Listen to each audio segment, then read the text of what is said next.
Stuart. In this video, I wanted to share with you why I decided to design for healthcare specifically. I've been doing it for the past several years, and I've been told many times that designing specifically for healthcare is an unusual decision for many designers, especially with the direct-to-consumer cool tech stuff already out there. So this is me sharing with you the story of why I find so much meaning and purpose in designing for this industry. You probably noticed by now that my background looks nothing like Boston. It's because my family and I made a trip out to Richland, Washington to hang out with the in-laws. So with a lot of the family stuff going on, it's been hard to squeeze in some time to get the shots in. Not only that, to even find a quiet space to shoot. I have a few hours now, so I'm gonna hop around the area and see what I can find. But I'm gonna head back first, maybe start there and then make my way out. For me, I design for healthcare because I've been personally affected by my experiences having started my career on the business side of healthcare and then having also been a patient and caregiver. So I've seen where the gaps are and I feel like there's a huge need and I just wanted to be a part of it.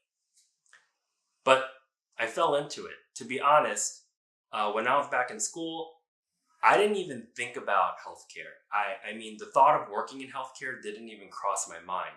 I was studying for finance and I was starting to become an investment banker or a consultant. But I ended up falling into the healthcare industry, and over time I developed a deep passion for it. I graduated from college back in 2009 with a degree in finance and management.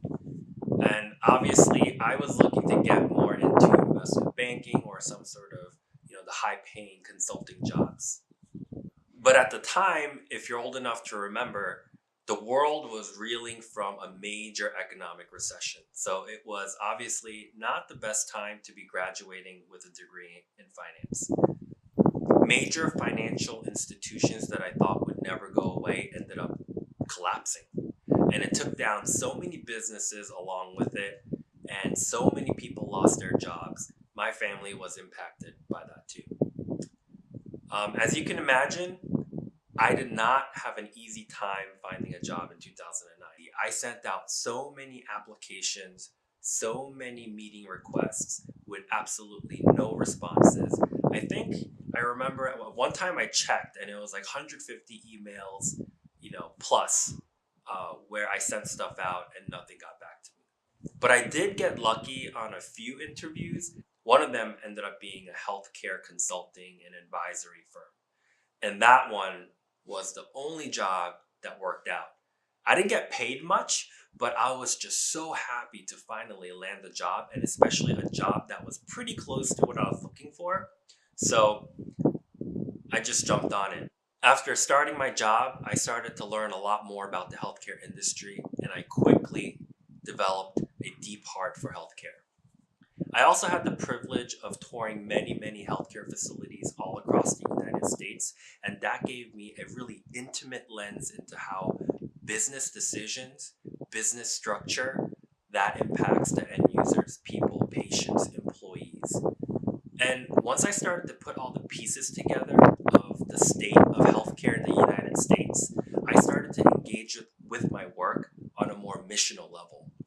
And one of the really truly inspiring experiences, and the experiences that helped me decide if I wanted to be a product designer in healthcare, was my time working on a deal trying to get investment for an Alzheimer's care facility. As you can see, it's a nice looking community, and it was taking really good care of its residents. But let's stop on this picture right here. What you may not realize is that everything you're seeing in this one picture has so much to do with why this community was so good at what they were doing. And in turn, so much of the reason why this community was valued at a significant premium over its competitors. Alzheimer's care residents often forget where they are, and their eyesight is affected as well. The contrasting colors of the walls and the floors were specifically chosen to help residents to easily tell the difference between one room from another, and to keep them from running into walls and hurting themselves. As a result, residents lived with more independence, you didn't need as much staff to care for residents, and of course, you didn't need to triage as many accidents. The antique desks and the flowers that you see, those aren't just decoration.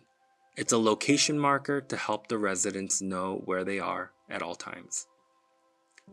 Coupled with the circular floor plan, the residents will never get lost and never run into dead ends. It keeps them safe. It's much cheaper to not take these things into consideration. It's much simpler and seemingly more defensible to say that we should just hire more staff or replace the administrator. It's much easier to build these buildings like every other community because it's the familiar and safe thing to do.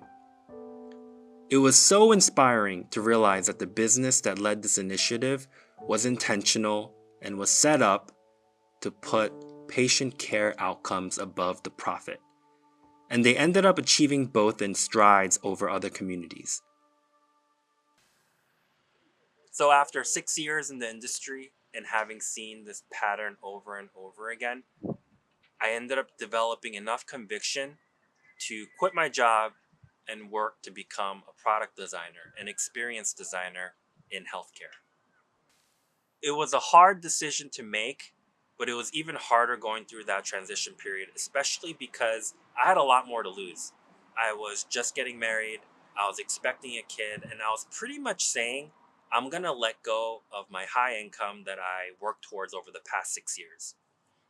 But I'm so grateful and I feel so privileged to have all this transition stuff really work out for me and my family.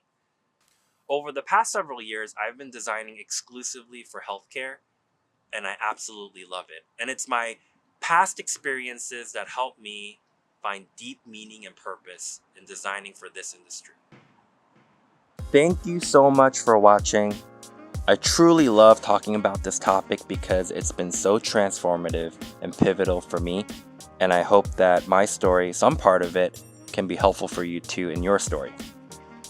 If you like what I'm sharing about design, business, and career, consider subscribing and also setting up notifications so you know when the next video comes out. Nothing more and nothing less.